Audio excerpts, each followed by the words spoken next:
السلام علیکم، میں ہوں سجاد رشید، آپ کو اپنے چینل پر خوش آمدید کہتا ہوں۔ ایران کے جو عباس عراقچی صاحب ہیں وہ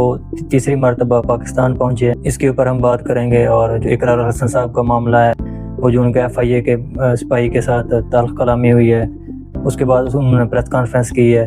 تو اس کے بارے میں بھی آپ سے بات کریں گے ڈیٹیل میں کہ یہ کیا معاملہ تھا۔ ناظرین، ایران اور US کی جو مذاکرات ہیں وہ پھنسے ہوئے ہیں۔ جنگ بندی ابھی مستقل طور پر نہیں ہوئی۔ امریکہ نے ابھی تک جو جنگ بندی کے بعد 21 اپریل کے بعد جو اس نے حملے کرنے تھے وہ ابھی تک امریکہ نے نہیں کیے، وہ رکے ہوئے ہیں، کیونکہ مذاکرات کی باتیں تو چل رہی ہیں لیکن ابھی تک مذاکرات کامیاب نہیں ہو پا رہے۔ تو اسی سلسلے میں پاکستان اور ایران آپس میں رابطے میں ہیں۔ عباس عراقچی صاحب پاکستان پہنچے، پاکستان کے حکام سے انہوں نے ملاقات کی، پرائم منسٹر سے انہوں نے ملاقات کی، فیلڈ مارشل صاحب سے انہوں نے ملاقات کی۔ اس کے بعد اس ملاقات کے بعد وہ پھر پاکستان سے عمان چلے گئے تھے۔ عمان جا کے انہوں نے وہاں کے حکام سے بھی ملاقاتیں کی ہیں۔ عمان کا دورہ مکمل کرنے کے بعد عراقچی صاحب دوبارہ پاکستان میں واپس آئے اور پھر پاکستان سے وہ رشیا چلے گئے تھے۔ اب پھر وہ رشیا سے ملاقات کر کے دوبارہ پاکستان میں آئے ہیں اور یہ تیسری بار ہے جب وہ پاکستان میں پہنچے ہیں۔ تو اب سوال پیدا ہوتا ہے کہ جب مذاکرات بھی نہیں ہو رہے، آگے بات چیت بھی نہیں چل رہی، تو عراقچی صاحب کیوں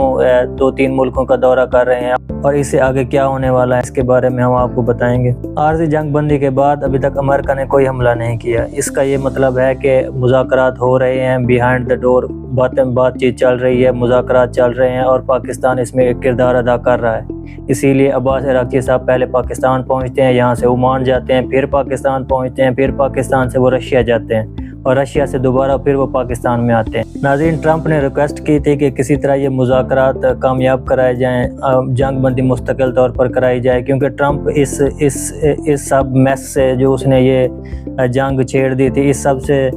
ٹرمپ پریشان ہے، ٹرمپ سٹریس میں ہے امریکہ کے اوپر، امریکہ میں بھی اس کے اوپر دباؤ ہے۔ اور ہم نے یہ بھی نوٹس کیا ہے، آپ نے بھی یہ نوٹس کیا ہوگا کہ ٹرمپ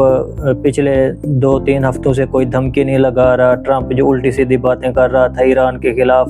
وہ بھی اس نے روک دی ہیں۔ وہ کسی طرح کی کوئی دھمکی نہیں دے رہا، کہ جیسے وہ کہہ رہا تھا کہ اگر یہ جنگ بندی ایران نہیں کرتا تو ہم ایران کو تباہ کر دیں گے، ہم ایران کے اوپر ایک بھاری کارروائی کریں گے، پہلے جتنی کارروائیاں کی گئی ہیں ان سے بڑی کارروائی ہوگی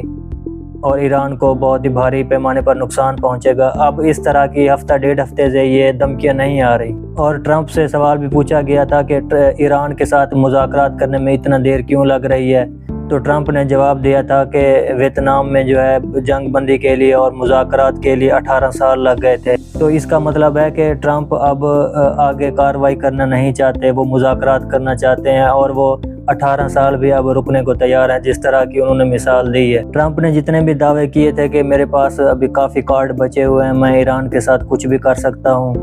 لیکن اصل میں جو بات ہے ٹرمپ کے پاس اب کوئی کارڈ نہیں بچا، اس سے زیادہ اب جتنے بھی کارڈ ہیں وہ ایران کے پاس بچے ہوئے ہیں اور اب اس لیے ایران اپنی مرضی کے مذاکرات کرنا چاہتا ہے۔ ایران کے پاس اب نئے ہرمز کا کارڈ بچا ہوا ہے۔ آگے آپ کو پتہ ہے امریکہ میں مڈ ٹرم الیکشن آ رہے ہیں، وہ بھی ایران کو فائدہ دینے کے لیے، اگر ایران مذاکرات نہیں کرتا تو مڈ ٹرم الیکشن میں آگے صدر ٹرمپ کو نقصان ہوتا ہے، یہ کارڈ بھی ایران کے پاس ہے۔ اس کے ساتھ ساتھ جو دنیا کی ہمدردی ہے وہ بھی ایران کے ساتھ ہے، جیسے اسرائیل نے اور امریکہ نے بغیر بتائے جیسے ایران کے اوپر انہوں نے حملہ کیا، اب یہ کارڈ بھی ایران کے پاس ہے۔ اسی طرح ایران کے پاس ایک مضبوط ایمان کی بھی طاقت ہے، یہ بھی کارڈ ان کے پاس ہے۔ اس سب سے بڑھ کے جو ایران کے پاس ہے وہ اس کی قوم کی طاقت، اس کی قوم ایران کے ساتھ کھڑی ہوئی ہے، ہر حال میں اس کے ساتھ کھڑی ہوئی ہے، رجیم چینج انہوں نے نہیں ہونے دی۔ تو کسی بھی ملک کی جو بقا ہوتی ہے، کسی بھی ملک کی جو طاقت ہوتی ہے، کسی بھی ملک کی جو ترقی کا راز ہوتا ہے، وہ ہوتا ہے اس کی قوم اس کے ساتھ کھڑی ہے یا نہیں کھڑی۔ اگر اس کی قوم اس کے ساتھ کھڑی ہے تو وہ ملک جتنا مرضی سخت فیصلے لیتا ہے، چاہے وہ جنگ کی حالت میں ہوتا ہے، تو وہ کبھی شکست نہیں کھاتا اور وہ ہمیشہ سرخرو رہتا ہے۔ تو قوم کی طاقت کتنی اہمیت رکھتی ہے، قوم کی طاقت کتنی اہم ہے، یہ پاکستان کو بھی اس سے سیکھنا چاہیے اور پاکستان کو بھی دیکھنا چاہیے کہ اگر قوم آپ کے ساتھ ہے تو آپ جنگ میں بھی نہیں ہار سکتے، اور اگر قوم آپ کے ساتھ نہیں ہے تو آپ سے اکانومی بھی نہیں چلتی، آپ سے ملک بھی نہیں چلتے، آپ کے ساتھ کچھ بھی نہیں ہوتا، آپ جو بھی فیصلے کرتے ہیں وہ غلط ثابت ہوتے ہیں۔ اب ایران نے جو وقتی طور پہ پرپوزل دیا ہے امریکہ کو، اس پرپوزل میں انہوں نے 2 چیزیں کہی ہیں۔ اس نے کہا کہ ابھی وقتی طور پر امریکہ اگر جنگ بندی مکمل مستقل طور پر چاہتا ہے۔ ایران نے پرپوزل جو دیا ہے اس میں پہلا اس نے بات یہ کی ہے کہ جو امریکہ نے آبِ ہرمز کے اوپر ناکہ بندی کی ہوئی ہے وہ ناکہ بندی ختم کرے اور ہم آبِ ہرمز مکمل طور پر کھول دیتے ہیں۔ اور دوسری بات جس کے اوپر یہ جنگ چھیڑی گئی تھی وہ ہے یورینیم۔ تو ایران نے کہا ہے کہ یورینیم کے اوپر ہم بعد میں مذاکرات کرتے رہیں گے، دوسرے ملکوں کو بھی ملا کے، اقوام متحدہ کو بھی بٹھا کے یہ ہم یورینیم کے اوپر بات کرتے رہیں گے، لیکن سب سے پہلے اگر امریکہ مذاکرات کامیاب کرنا چاہتا ہے تو وہ یہ ناکہ بندی ختم کرے اور پہلے مرحلے میں ہم آبِ ہرمز کھولتے ہیں، اس کے بعد آگے مذاکرات چلتے رہیں گے، 2 مہینے چلتے ہیں، 3 مہینے چلتے ہیں، سال چلتے ہیں، جو بھی ہے اس کے اوپر ہم آگے بات کریں گے۔ تو امریکہ کی طرف سے بھی پرپوزل آیا ہے، وہ ایران کو پہنچایا گیا ہے، تو اس لیے جو ہے ایران کے عباس عراقچی صاحب وہ پاکستان میں آئے ہیں، پاکستان سے وہ عمان گئے ہیں، عمان سے پھر وہی پرپوزل وہ رشیا لے کے گئے ہیں، کیونکہ ایران کا جو سب سے طاقتور سپورٹر ہے وہ چائنا اور رشیا ہے۔ تو امریکہ کی طرف سے جو پرپوزل آیا ہے وہ لے کے وہ رشیا گئے ہیں، رشیا میں وہ ان کے ساتھ ڈسکس کریں گے، اور رشیا کی طرف سے جو باتیں کی گئیں، جو مذاکرات ان کے آپس میں ہوئے، جو ڈسکشن ہوئی، انہوں نے وہ ڈسکشن پھر پاکستان سے شیئر کی۔ اب سوال یہ بھی پیدا ہو رہا ہے کہ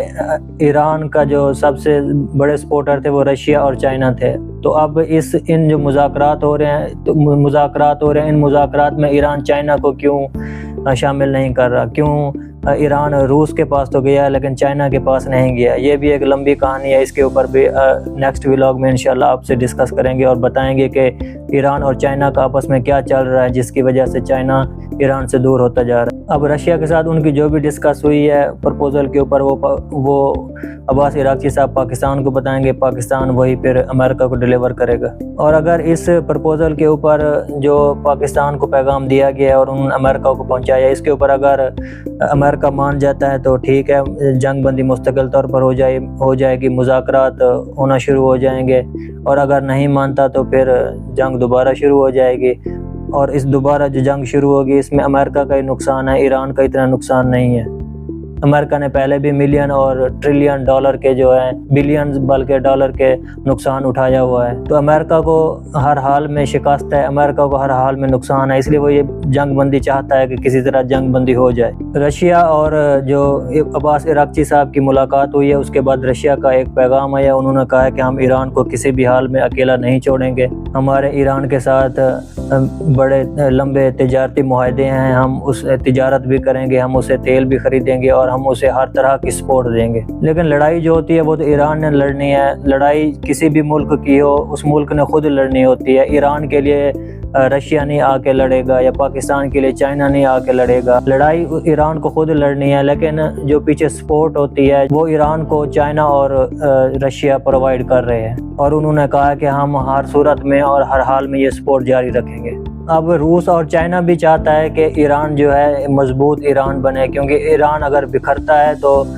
چائنا اور جو رشیا کے تجارتی دروازے ہیں وہ بند ہو جائیں گے، وہ جتنا تجارت ایران سے کرتے ہیں، وہ جتنا ایران سے سستا تیل خریدتے ہیں چائنا اور رشیا، تو ان کے لیے دروازے بند ہو جائیں گے۔ اسی طرح پاکستان کوشش کر رہا ہے کہ یہ مذاکرات ہو جائیں، کیونکہ پاکستان کے لیے بھی ایک مضبوط ایران فائدہ مند ہے۔ اگر ایران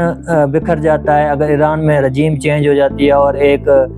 کمزور ایران وجود میں آتا ہے تو یہ پاکستان کے لیے بھی نقصان ہے، کیونکہ ایران کا جو بارڈر ہے وہ آگے بلوچستان کے ساتھ لگتا ہے، اگر ایران کمزور ہوگا تو ایران میں جو دہشت گردی ہے، دہشت گرد ہیں وہ پھر بلوچستان میں آئیں گے،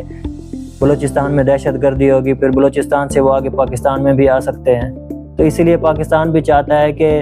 بجائے اس کے کہ ایران کمزور ایران ہو، وہ پاکستان بھی ایک مضبوط ایران چاہتا ہے، وہ بھی چاہتا ہے کہ ایران مضبوطی کے ساتھ کھڑا رہے۔ تو ناظرین دیکھتے ہیں کہ رشیا کی طرف سے کیا پیغام آیا ہے، اور انہوں نے جو عباس عراقچی صاحب کو دیا، عباس عراقچی صاحب نے پاکستان کو دیا، پاکستان نے آگے امریکہ کو پہنچایا، آگے جو بھی اس کے بارے اپڈیٹس ہوں گی وہ آپ کے ساتھ شیئر کریں گے اور اس کے اوپر آپ کو تجزیہ بھی دیں گے۔ اب دوسرے معاملے پہ آتے ہیں جو پاکستان میں ہر جگہ پہ ڈسکس ہو رہا ہے، وہ ہے کہ اقرار الحسن کے ساتھ جو ایئرپورٹ کے اوپر بدتمیزی ہوئی، اس کے بعد انہوں نے پریس کانفرنس کی، تو پریس کانفرنس میں جب ان سے سوال پوچھا گیا کہ کیا آپ کے پاس ثبوت ہیں کہ ایف آئی اے کا جو سپاہی تھا اس نے آپ کے ساتھ بدتمیزی بدتمیزی کی، اس جو آپ دعویٰ کر رہے ہیں کہ اس نے مجھے اس طرح بولا ہے، کیا آپ کے پاس ثبوت ہیں اس بات کے؟ تو انہوں نے کہا کہ نہیں، میرے پاس ثبوت نہیں ہے اس بات کے کہ انہوں نے مجھے بولا ہے۔ تو اب لوگ سوال پوچھ رہے ہیں کہ جب آپ کے پاس ثبوت بھی نہیں ہے، جب آپ کو پتہ بھی نہیں ہے کہ اس نے مجھے بولا ہے یا نہیں بولا، تو آپ نے اتنا بڑا ہنگامہ وہاں کیوں کھڑا کیا؟ آپ نے کیوں ویڈیوز بنائی؟ آپ نے کیوں اتنا لوگوں کو اکٹھا کیا اور اس کے اوپر پریشر ڈالا، اسے برا بھلا کہا، اسے گالیاں دیں، اسے